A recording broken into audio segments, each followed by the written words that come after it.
பிடிக்க முடியாது. ஜாஃபர் சாதிக்கன்றவன் பிடிக்க முடியாத அவ்வளவு சக்தி அவன். அப்ப வந்து நீங்க பின்புலமா ஏதோ ஒரு விஷயம் இருக்குல்ல.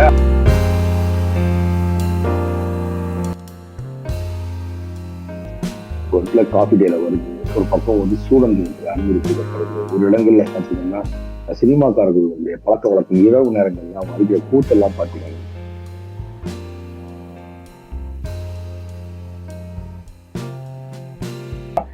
ஊரறிந்த உலகம் அறிந்த ஒரு முதலமைச்சரோட அவன் தொடர்பு இருக்கிறான். அது பக்கத்துல இவர் இருக்காரு, சிற்றரசுன்ற ஒரு திமுக மாவட்டத்தில் இருக்காரு.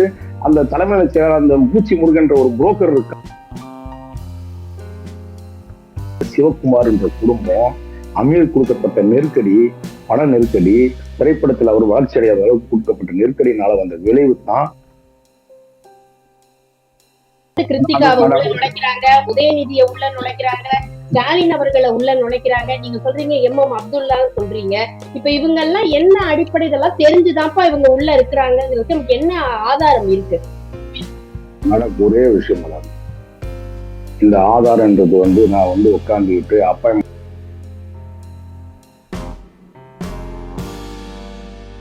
நேர்களுக்கு வணக்கம். இன்னைக்கு பேசு பொருளா இருக்கிறது வந்து போதை பொருள் அப்படிங்கிறதும் ஜாஃபர் சாதிக், இந்த விஷயங்கள் தான் வந்து ரொம்ப பேசு பொருளாக இருக்கு, விவாதத்திற்கு உள்ளாகி இருக்கு. ஆனா இது சம்பந்தமான விஷயங்கள் நிறைய உண்மைகள் மறைக்கப்படுதா, இத வேற ஒரு விஷயத்த கொண்டு வந்து இந்த விஷயங்கள் வெளிவராமல் இருக்கிறதுக்காக திசை திருப்பப்படுதா அப்படிங்கிற கேள்வி இருக்கு. இதை தெளிவுபடுத்துவதற்காக நம்முடன் இணைந்திருக்கிறார் பத்திரிகையாளர் வராகி அவர்கள். வணக்கம். வணக்கம். நல்லா இருக்கீங்க மேடம்? நல்லா இருக்கேன், நீங்க எப்படி இருக்கீங்க? இறைவன் ஆசீர்வாதத்துல எந்த குறையும் இல்லைங்க மேடம். சார், இப்ப ஒரு காமெடியில வருவேன், அது மாதிரி 1 கோடி 2 கோடி அப்படிங்கிற மாதிரி 2000 கோடின்னு இந்த ஜாஃபர் சாதிக்கு விஷயம் வெளியானது இன்னைக்கு 15,000 கோடி அப்படிங்கறதுல நிக்குது. இதை தாண்டி எவ்வளவு இருக்குமோ அப்படிங்கிறது நமக்கு தெரியாது. இந்த விஷயத்துல இவ்வளவு நாட்கள் ஆயிருச்சு, ஜாஃபர் சாதிக்க தேடுறோம் அப்படின்னு சொல்றாங்க. ஏன் இன்னும் ஜாஃபர் சாதிக்க கண்டுபிடிக்க முடியல? இதுல பின்புலம் என்ன? நீங்க சொன்னீங்க இல்லையா, 1 கோடி 2 கோடி அப்படின்னு சொல்லுவாங்க. அந்த மாதிரி இப்ப நம்ம வந்து இதுல என்ன புரிஞ்சுக்கணும்னா, மக்கள் எல்லாம் தெருக்கோடி அப்படின்ற நிலைமைதான் இருக்கு. ஏன்னா அந்த போதை உட்கொண்ட பொருட்களை பொறுத்தவரையும் ஒவ்வொன்றும் ஒவ்வொரு விதமான பொருட்கள் இருக்கு. குறிப்பாக கஞ்சா போன்ற பொருட்கள் எல்லாம் பார்த்தீங்கன்னா கூட அதுவே வந்து இயற்கையால் வந்து உருவாக்கப்பட்டதா இருந்தாலும் கூட அதுவும் தடை செய்யப்பட்ட பொருள் தான். சட்டவிரோதமான செயல்பாடுக்கு அதெல்லாம் வந்து உறுதுணையா இருக்கு. இந்த சூழ்நிலையில இந்த ஜாஃபர் சாதிக் என்ற நபர் நீங்க நானும் பேசுற மாதிரி இல்லாம சட்ட ரீதியாகவே நேற்று பாத்தீங்கன்னா 180 கோடி வந்து ஒரு சாதாரண விஷயங்கள நேற்று அவங்களே அறிவிக்கிறாங்க நார்காட்டிக்கல் டிபார்ட்மெண்ட். இன்னைக்கு ஒரு நண்பர் இப்ப கூட பேசும்போது சொன்னார் 6,000 கோடி ரூபாய்க்கு மேல சம்பாதிச்சிருக்காருங்கன்னு சொன்னாரு. நான் தகவலா சொல்றது கேட்கறத விட ஊர்ஜிதமாக சொல்லப்பட்ட விஷயங்கள் வந்து பலாயிரக்கணக்கான கோடி ரூபாய் வந்து இதுல நம்ம தமிழ்நாட்டுக்கு அந்த போர்க்குல வந்து இறங்கியிருக்கு.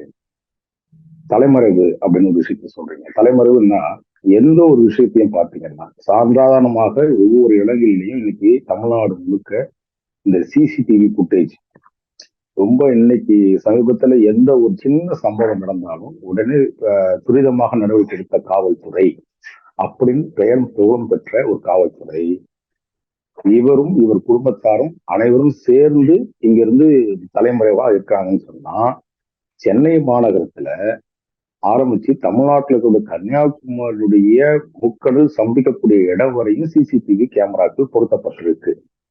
ஒரு குற்றவாளியை ஈஸியாக கண்டுபிடிச்சிடலாம். காவல்துறை கண்ணியமிக்க காவல்துறை இதுல அவருடைய செயல்பாடு ஏதோ ஒரு விதத்துல யாரையோ காப்பாற்றுவதற்காக அவர் செயல்பட்டுக் கொண்டிருக்கிறார்கள் என்பது என்னுடைய குற்றச்சாட்டு. இந்த புழக்கம் வந்து எப்படி இவ்வளவு அதிகமாகுது? இடையில வந்து ஆபரேஷன் கஞ்சா அப்படின்னு கூட காவல்துறை அதிகமா இருக்குன்னு நிறைய விழிப்புணர்வு படங்கள் பள்ளி கல்லூரிகளுக்கு பக்கத்துல அந்த விழிப்புணர்வு கொண்டு வர்றதுக்கான விஷயங்கள்லாம் செஞ்சாங்க. அப்ப அதோட செயல்பாடு என்ன? அப்ப இவ்வளவு கோடி புழங்கி இருக்கு, இவ்வளவு போதைப் பொருட்கள் மாநிலத்துக்குள்ளேயும் சரி, இந்தியாலும் அது அடுத்த கட்ட போகும், மாநிலத்துக்குள்ளேயும் புழங்கி இருக்குங்கும் போது இவங்க கொண்டு வந்த ஆபரேஷன் கஞ்சா என்னாச்சு? அதுல ஒரு பாயிண்ட் கூட ஜாஃபர் சாதிக் தெரியாம இருந்திருப்பாரா? இல்ல நான் உங்களுக்கு சொல்ற விஷயம் என்னன்னு கேட்டீங்கன்னா, எப்பவுமே காவல்துறையில ஒரு கண்கட்ட பிரகாரம் சூரிய நமஸ்காரம் பண்ணுவது இயல்பு. ஏன் நான் குறிப்பாக காவல்துறை அங்கே எங்க போனாலும் காவல்துறை நான் சுட்டி காட்டிட்டே இருக்கேன் அப்படின்னா, அந்த குற்றச்சாட்டுகள் வந்து இது வெளிப்படையாகவே நான் பல்வேறு ஊடகங்கள்ல நான் பேசுற விஷயத்தை தான் சொல்றேன். பல வருடங்களாக இந்த விஷயத்த சொல்றேன். எந்த ஒரு சின்ன தொழில் பண்ணாலும் கூட நீங்க வந்து காவல்துறை வந்து கண்டுபிடிச்சிடும். சாதாரண உங்களால பான்பராக்கு அந்த போதை சின்ன சின்ன விஷயங்கள் இருக்கு இல்லையா, அந்த ஆன்ஸ் இந்த போன்ற விஷயங்கள்லாம் ஒரு பொட்டிகளில் வரிசா உங்களால குடிக்க முடியுது. ஏன் பஞ்சு மிட்டாயில வந்து உடல்நலத்துக்கு கேடு இருக்குன்னு தெரிஞ்ச உடனே இழுத்து மூடுற தமிழக அரசு, இதே காவல்துறை இது போன்ற போதை வஸ்துக்களை தமிழ்நாடு முழுக்க மாணவ பருவத்துக்கு ஆரம்பித்து பெரிய விஐபி நடிகர் நடிகைகள் வரையும் உட்கொள்றாங்கன்னா இந்த விஷயம் வந்து காவல்துறைக்கு தெரியாம இருக்க வாய்ப்பே கிடையாது. ஏன்னா காவல்துறையை ஏன் நான் மீண்டும் மீண்டும் அந்த குற்றச்சாட்டுகளை சொல்லிட்டு வரேன் அப்படின்னா, இன்னைக்கு தமிழகத்தை பொறுத்தவரையும் சமீப காலத்துல இந்த போதை வஸ்துக்கள் ஈஸியாக புழக்கம் வருவதற்கு முக்கிய காரணமே இன்னைக்கு பழக்க வழக்கங்கள் தான். நான் ஏற்கனவே சில காணொலிகள்ல சொன்னது என்னன்னா, இந்த கஃபேன் வந்து ஒரு டீ ஷாப் எல்லாம் ஆரம்பிக்கிறாங்க பாருங்க. இப்ப நிறைய இடத்துல நேற்று பாத்தீங்கன்னா பெங்களூர்ல கூட ஒரு வெடிச்சிட்டு ஒரு விஷயம் சொன்னாங்க இல்லையா, அந்த மாதிரி இந்த கஃபேன்ற ஒரு ஷாப் வந்து பல இடங்கள்ல இன்னைக்கு பிரபலமா வந்துட்டு இருக்கு கடந்த ஒரு 5 ஆண்டுகள்ல. இந்த 5 ஆண்டுகள்ல கொடுக்கக்கூடிய விஷயங்கள் என்ன அப்படின்னா, என்ன புதுசா கத்துக் கொடுக்குது அப்படின்னா, இது போன்ற போதை வத்துக்கள். நீங்க அண்ணா நகர்ல ஒரு பப்பு வந்து ஒரு கடந்த ஒரு 2 வருஷத்துக்கு முன்னாடி ஒரு மாணவர் ஒருத்தன் வந்து பிசினஸ் பண்ணிக்கிறாங்க. அவன் மது பழக்கத்தை குடிச்சிட்டு மதுவா மட்டும் இல்லாம இதை போன்ற போதை வத்துக்களை குடிச்சுதான் அவன் இறந்தான். இன்னைக்கு வரையும் அந்த ஒரு 2 நாளைக்கு அந்த பாரத்தை மூடி வச்சிருந்தாங்க. அதுக்கப்புறம் காவல்துறை வந்து விட்டுட்டாங்க. இது எல்லாமே ஒவ்வொரு இடங்களிலும் ஒவ்வொரு சூழ்நிலைகள்ல ஏற்றால் போல ஒவ்வொரு வடிவத்துல வந்து உள்ள சேருது. ஒரு இடத்துல காஃபி டேல வருது, ஒரு பக்கம் வந்து ஸ்டூடெண்ட்களுக்கு அனுமதி கொடுக்கப்படுது, ஒரு இடங்கள்ல பாத்தீங்கன்னா சினிமாக்காரர்களுடைய பழக்க வழக்கம் இரவு நேரங்கள்ல அவங்க அடிக்கிற கூத்தெல்லாம் பாத்தீங்கன்னா இன்னைக்கு நடிகர் நடிகைகிட்ட வந்து அதிகமான இந்த போதைப் பொருட்கள் வந்து இருக்கு. ஜாஃபர் சாதிக் இவரை பிடிக்க முடியாததுக்கு பின்புலம் அப்படிங்கறதெல்லாம் நம்ம பாக்குறோம். இன்னொரு விஷயம் சார், இப்ப இவருடைய அறிமுகம் எங்கேருந்து ஆரம்பமாகுது? சர்வ சாதாரணமா ஒரு அன்றாடம் வந்து வேலை வாய்ப்பு இல்லாம பல இடங்கள்ல வந்து வேலை கேட்டு கிடைக்காம அவன் சாப்பாட்டுக்கு வழி இல்லாம ஒருத்தன் பிட் பாக்கெட் அடிச்சானா அவனை போட்டோ போட்டு போஸ்ட் அடிச்சு இவன் பிட் பாக்கெட் அக்யூஸ்ட் ஜாக்கிரதைன்னு சொல்லி போஸ்ட் ஓட்டுற இந்த காவல்துறை ஊடகங்களும் இந்த மாதிரி வெளிப்படுத்துது. ஆனா அந்த அப்துல்லாவை வந்து நீங்க வந்து பேர் சொல்லியே சொல்லலாம். புதுக்கோட்டை எம்பி அவர் வந்து அவர் எம்பியாக இருக்கிறார், திமுக முக்கிய பிரமுகராக இருக்கிறார். அவர் மூலியமாகத்தான் வந்து இந்த ஜாஃபர் சாதிக் என்பவன் வந்து திமுகவுக்குள்ள அடித்தளமா உள்ள வரான். 2017 அவன் மீது வழக்கு உள்ளது எனக்கு அவருக்கும் தெரியும். ஏன் அமீருக்கு நெருங்கிய உறவினரும் தெரியும். தெரிஞ்சும் கூட ஒரு குற்றவாளியை, அதுவும் இஸ்லாம் மதத்துக்கு எதிரான ஒரு அறாம் என்கிற ஒரு சம்பவத்தையே எதிரான ஒரு சம்பவத்தை செய்யறாங்க. அந்த போன்ற குற்றவாளிகள் பேரை சொல்றது எதுக்கு நம்ம தேங்கணும்னு கேட்கிறேன். நீங்க வெளிப்படையாக சொல்லுங்க, அப்பதான் மக்கள்கிட்ட போய் ஏற்படும். நம்ம ஊர்ல எப்படி தெரியுமா, கொள்ளக்காரன் எல்லாம் வந்து நம்ம வந்து காப்பாத்திடுறாங்க நம்ம காவல்துறையும் பத்திரிகை ஊடகங்கள்ன்ற பேர் பலங்கள்ல. ஆனா அவனெல்லாம் வெளிப்படுத்தணுங்க. அவன் அப்பதான் தெரியும் மக்களுக்கு. ஊரறிந்த உலகம் அறிந்த ஒரு முதலமைச்சரோட அவன் தொடர்பு இருக்கிறான். அது பக்கத்துல இவர் இருக்காரு, சிற்றரசுன்ற ஒரு திமுக மாவட்ட செயலர் இருக்காரு, அந்த தலைமையில செயலர் அந்த பூச்சி முருகன்ற ஒரு புரோக்கர் இருக்கான். இது போன்ற ஆட்கள் எல்லாம் நீங்க வெளிப்படுத்தாம நீங்க வந்து தெரியலன்னு அப்பயே விட்டுற முடியாது இல்ல. சின்ன சின்ன குழந்தைங்க இந்த யோசிச்சு பாருங்க, ஒரு குடும்பம் ஒரு இன்னைக்கு வாழ்வாதாரத்தை இழந்து தமிழ்நாட்டுல இந்த கொரோனான்ற ஒரு சம்பவம் நடந்ததுக்கு பிறகு இன்றிலிருந்து வீழ்ச்சியில தான் மாட்டு மக்கள் வாழ்ந்துட்டு இருக்கான். இப்பதான் இருந்து ஏதோ ஒரு இடத்துல வந்து உட்கார்ந்து ஒரு 10 ரூபாய் சம்பாதிக்கிற அளவுக்காக நிம்மதியா இருந்திருக்கான். அந்த இடத்துல இது போன்ற ஒரு கும்பல், சமூக விரோத கும்பல்கள் விஷத்தை விட மோசமான ஒரு போதை பழக்கத்தை தமிழ்நாட்டுல வந்து அடிமட்டத்து வரையும் கொண்டு போயிருக்காங்க போது வேதனையா இருக்கு. இந்த அரசு என்ன கண்டுக்காம அவனுக்கு பாதுகாத்து வச்சிருக்கிறாங்க, அது பக்கத்திலேயே வச்சுக்கிறாங்கன்னு போது வலியோட வேதனையோட நம்ம சொல்ற விஷயங்கள் மக்கள்கிட்ட போய் சேரணும்னு சொல்றேன். சரி, இப்ப இதெல்லாம் தெரிஞ்சுதான் வந்து அப்துல்லா வந்து அறிமுகப்படுத்துறாரா? இவர் என்ன தொழில் பண்றாரு, என்ன பின்புலம் அப்படிங்கறது தெரிஞ்சுதான் பண்றாரா, இல்ல அதற்கு பிறகு ஜாஃபர் சாதிக்கு செஞ்ச வேலையா அதெல்லாம்? நீங்க திமுகவுடைய மிகப்பெரிய விஷயம் முதல்ல மக்கள்கிட்ட புரியுங்க. திமுக ஆட்சிக்கு வந்தாவே சட்டவிரோதமான செயல்பாடுகள் நிச்சயமா ஆட்சிக்கு வந்தாவே வந்துருங்க. வெளியில பெண்களுக்கு குறிப்பாக பாதுகாப்பு இருக்காதுங்க. கட்ட பஞ்சாயத்து நடக்குங்க. அடுத்த இடத்த ஆட்டையை போடுவானுங்க. அப்படிதான் வந்து நில அபரிப்புன்ற ஒரு பிரிவே வந்து முன்னாள் முதலமைச்சர் செல்வி ஜெயலலிதா கொண்டு வந்தாங்க. ஏன்னா நான் வந்து திமுக இருக்கக்கூடிய பெரும்பாலும் ஆட்கள் பாத்தீங்கன்னா 99% இவர்கள் வந்து இது போன்ற சமூக விரோதிகள் தான் இருப்பான். அவன் தான் மாவட்ட ஆக முடியும், அவன் தான் மந்திரி ஆக முடியும், அவன் தான் வந்து இன்னைக்கு முதலமைச்சர் ஆகக்கூடிய சூழ்நிலை வந்துருவான். முதல்ல நல்ல அரசியல நல்ல தலைவர்கள் இருந்தான். நம்ம கையெடுத்து கும்பிட்டோம். ஐயா, கக்கன் போல தலைவர் வேணும், காமராஜ் போல தலைவர் வேணும், ஜீவா போன்ற தலைவர் வேணும்னு கேட்டோம். இன்னைக்கு கருணாநிதி போல தலைவர் வேணும்னு கேக்குறீங்களா? அதுக்கப்புறம் உதயநிதி சாரி ஸ்டாலின் அவர்களுடைய தலைமை வேணும்னு கேட்கிறான். அதுக்கப்புறம் உதயநிதி கேட்கிறான். இப்படி மோசமான தலைமை ஏத்துக்கிறதுக்காக நம்ம தமிழ்நாட்டில் நம்ம வாழ்ந்துட்டு இருக்கோம். இதையெல்லாம் மக்கள் அறியப்படணும், முதல்ல புரிஞ்சுக்கணுங்க.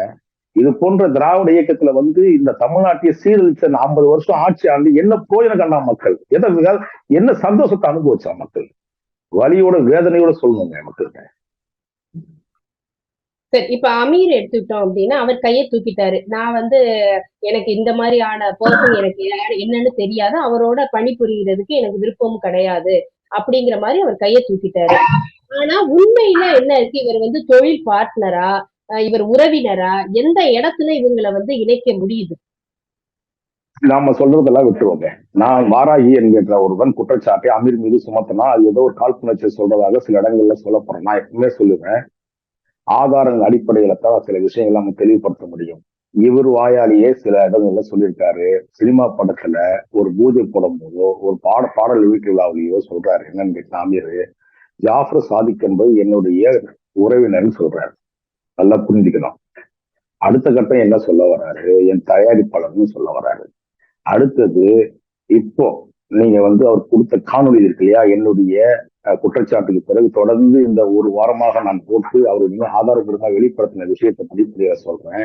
நேற்று ஒரு காணொலியை அவர் வெளியிடுறாரு. அந்த காணொலியில சொல்றாரு, அவர் வந்து இறைவன் மிகப்பெரிய படத்தின் தயாரிப்பாளர் ஜாஃபர், அவருடைய செயலை பார்த்து எனக்கு ரொம்ப சங்கடமா இருந்துச்சு அப்படின்லாம் வருத்தப்படாம, எனக்கு அதுக்கு சம்பந்தம் இல்லைன்னு சொல்லாம என்னை சேர்த்து வைக்கிறாங்க, என் நண்பர்களாக ஊழல்களாலே சேர்த்து வைக்கிற மாதிரி பேசுறாங்க.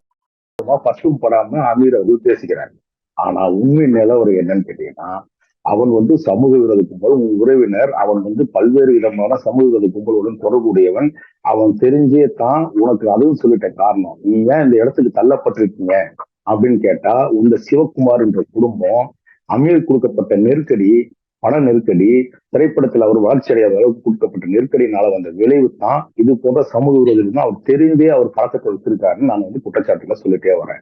ஸோ காவல்துறைய இன்னைக்கு என்ன சொல்றாரு, இது காவல்துறை தான் விசாரிச்சு, இவ்வளவு பெரிய குற்றச்சாட்டு நடந்திருக்கு, உலக தேசிய லெவல்ல வந்து பிரச்சனைகள் நடந்துட்டு இருக்கு, தேசிய புலன் அமைப்புகள் ஒண்ணு வந்து விசாரிக்கணும்னு சொல்லிட்டு வாங்க நான் எப்போ நான் வரேன்னு சொல்றதை விட்டுட்டு, நீ வந்து பட்டும் படாம சும்மா தொட்டும் தொடாம சொல்ற, இது வந்து தமிழக காவல்துறை விசாரணை. ஏன்னா தமிழக காவல்துறை உடந்தையா இருக்குன்னு நான் பல இடங்களில் குற்றச்சாட்டை நான் சொல்றேன். நீ அவங்களோட உடந்த கூட இருந்து தானே அவன் அந்த ஜாஃபர் சாதிக்கின்றவன் எத்தனை அதிகாரம் தொடர்பு வந்து போட்டோ எடுத்து வச்சிருக்கான். நான் 30 வருடமாக இருக்கேங்க துறையில, பல்வேறு முக்கியமான பிரமுக இருக்கக்கூடிய காவல்துறை அதிகாரம் நான் வந்து தொடர்பு இருக்கிறவன், பல பேரோட நெருங்கி பழகி இருப்பேன். ஒருத்தரோட நான் இந்த வரையும் போட்டோ எடுத்தது இல்லைங்க. ஏன்னா நம்முடைய வேலை இல்ல, நம்ம படத்தை மாட்டிட்டு பிசினஸ் பண்றது நம்ம வேலை இல்ல. காவல்துறை அதிகாரிகிட்டையும் அமைச்சர்கிட்டையும் எம்எல்ஏ கிட்டையும் நம்ம போட்டோ எடுத்து வச்சுக்கிட்டு அதை வியாபாரம் பண்ணி அவருக்கு தெரியும் நான் படித்தரேன்னு சொல்ற வியாபாரம் இல்ல. நீங்க எல்லாம் சமூக விரோதிகள் மட்டும்தான். நீங்க முதலமைச்சரோட சீக்கிரம் அணுக முடியுமா? நான் 30 ஆண்டு காலம் பல நூற்றுக்கணக்கான பொதுநல வழக்குகள் போட்டிருக்கேன். தமிழ்நாட்டில் அரசு சட்டமன்றத்தில் என்னை பற்றி பேசப்பட்ட செல்வி ஜெயலலிதா இருக்காங்க. நான் ஒரு நாள் அந்த அம்மாட்ட அணுகுனது கிடையாதுங்க. நீங்க அணுகணும்னு நினைச்சாலும் கூட நீங்க ஈஸியா வந்து அணுக முடியாது எந்த ஒரு முதலமைச்சரையும். ஆனா இப்ப இருக்கக்கூடிய சூழ்நிலை சமூக விரோதிகளை 100% நம்பலாம். இவங்க அப்படிதான் நம்பிதான் வாழ்ந்துட்டு இருக்காங்க இந்த திராவிட இயக்க தொடர்பு. இந்த இடத்துல மட்டும் எனக்கு ஒரு தெளிவு, அதாவது இவங்க நம்பி அவரை வந்து இந்த அயலக துறை அமைப்பாளரா சேர்த்து பண்ணியிருக்கிறாங்களா, இல்ல இவரை பத்தி எதுவுமே தெரியல அப்படிங்கறத நம்ம எடுத்துக்கிறதா? அதாவது நிதி கொடுத்திருக்கிறாரு, தெரியுது, நிதி கொடுத்திருக்கிறாரு, அப்துல்லா எம்பி மூலமா வந்திருக்கிறாரு, அதனால அடுத்தடுத்த கட்ட தலைமைக்கு அவர் பழக்கமாகிறாரே தவிர இவருடைய பின்புலம் தெரிஞ்சு அவங்க சேர்த்துக்கிட்டாங்க அப்படின்னு சொல்ல முடியுமா? நம்ம கிட்ட என்ன ஆதாரங்கள் இருக்கு? இதுல வந்து கிருத்திகாவை உள்ள நுழைக்கிறாங்க, உதயநிதியை உள்ள நுழைக்கிறாங்க, ஸ்டாலின் அவர்களை உள்ள நுழைக்கிறாங்க, நீங்க சொல்றீங்க எம் அப்துல்லான்னு சொல்றீங்க. இப்ப இவங்க எல்லாம் என்ன அடிப்படை இதெல்லாம் தெரிஞ்சுதான்ப்பா இவங்க உள்ள இருக்கிறாங்கிறது நமக்கு என்ன ஆதாரம் இருக்கு? மேடம் ஒரே விஷயம் மேடம், இந்த ஆதாரம்ன்றது வந்து நான் வந்து உட்காந்துக்கிட்டு அப்பாயின்மெண்ட் லாட்டர் எல்லாம் கொடுக்க முடியாது. தப்பு நடந்திருக்குன்னு நான் சொல்லல. நீ தப்புவே நடந்திருந்தா ஏன் உன் ட்விட்டர் பேஜ்ல இருந்து தம்பி உதயநிதி ஸ்டாலின் எடுக்கிறாரு, பேஸ்புக் எடுக்கிறாரு, கிருத்தியா சோலைன் எடுக்கிறாங்க, முதலமைச்சர் அந்த அரசு தளத்துல இருந்து ட்விட்டர் பேஜ்ல எடுக்கிறாங்க. அப்ப குற்றவாளின்னு தெரிஞ்சிட்டு இல்ல எவ்வளவு என்ன ஆதாரம் உங்களுக்கு வேணும்? ஏன்னா புதுசு ஆதாரம் தான். இவன் ஆதாரம் மற்ற ஏன் கூட இல்ல காப்பாத்துறீங்க அவனை? அதெல்லாம் ஒரு விஷயம் கேளுங்க. இது முழுக்க முழுக்க உலகம் அறிந்த ஊரறிந்த விஷயம். இவன் ஒரு தேச விரோத கும்பல். இந்த தேச விரோத கும்பலுக்கு திமுக இதுன்னு புதுசு இல்லை. பல பேர் சமூக விரோதங்கள் கும்பல்லாம் இந்த திமுகவோட தான் அடக்கமே இருக்கான். அதனால நம்ம அவனை காப்பாத்துற வேலையெல்லாம் பண்ணக்கூடாதுங்க. இந்த நாட்டுக்கு தேச துரோக செயலுங்க. தேச துரோகத்துக்கு செயல்படுறது இந்த பண இல்லீகல் ஆக்டிவிட்டி தான் போதுங்க. அதை நம்ம தயவு செய்து கொஞ்சம் கூர்ந்து கவனிச்சு சொல்லுங்க. ஆதாரம் என்பது இதுதான் ஆதாரம். இந்த மாதிரியான விஷயங்களை அறவே ஒழிக்கப்படணும். இந்த சமுதாயத்துல இது போன்ற சீர்கேடுகளை இந்த திராவிட முன்னேற்ற கழகம் ஆட்சிக்கு வந்தா இதெல்லாம் ஏற்படும். நான் பல்வேறு இடங்கள்ல ஏன் சொல்றேன்னு கேட்டீங்கன்னா, பொதுமக்கள் தான் அதை பார்த்து திரும்பிக்கணும். இதுல சார் பிடிப்பட்டு இந்த 3 பேர் பிடிப்பட்டதுக்கு மூலமா தான் நமக்கு ஜாஃபர் சாதிக் அப்படிங்கிற நபர் வெளியில வந்திருக்கிறாரு. இதுல தொடர்பு இருக்கு அப்படின்னு. இதுல மத்திய அரசுடைய பங்கு என்னவா இருக்கு? இல்ல மத்திய அரசு பங்கு என்ன? மத்திய அரசு மாநில அரசு செல் நீங்க மத்திய அரசுக்கு ஒரு விளக்கம் கொடுக்குதுங்க. இந்த மாதிரி இவங்க யாரும் அடைக்கலம் கொடுக்காதீங்க ஜாஃபர் சாதிக் என்பவருக்குன்னு சொல்றாங்க. ஆனா இன்னைக்கு அடைக்கலம் கொடுத்தா வச்சிருக்கீங்க. அப்போ மத்திய அரசோட போன வாய்ப்புகளை நீங்க ஒரு அறிவிக்கை கொடுக்கப்படுது. ஏன் மாநில அரசு ஒரு அறிவிக்கை கொடுக்கல? ஏன் முதலமைச்சர் இது வாய்ப்பு இருந்து பேசல? ஏன் தம்பி உதயநிதி இந்த லக்குல நையாண்டி வெங்காயம் வெள்ளப்பூண்டெல்லாம் சொல்லுவார்ல ரசிகாசன், இதை பேசுறதுக்கு ஏன்னா உங்களுக்கு அக்கறை இல்லை? நீங்க எல்லாம் கூட வாங்கி சாப்பிட்டு வச்சிருக்கீங்கன்ற பயம் தெரியுது இல்லை உங்களுக்கு?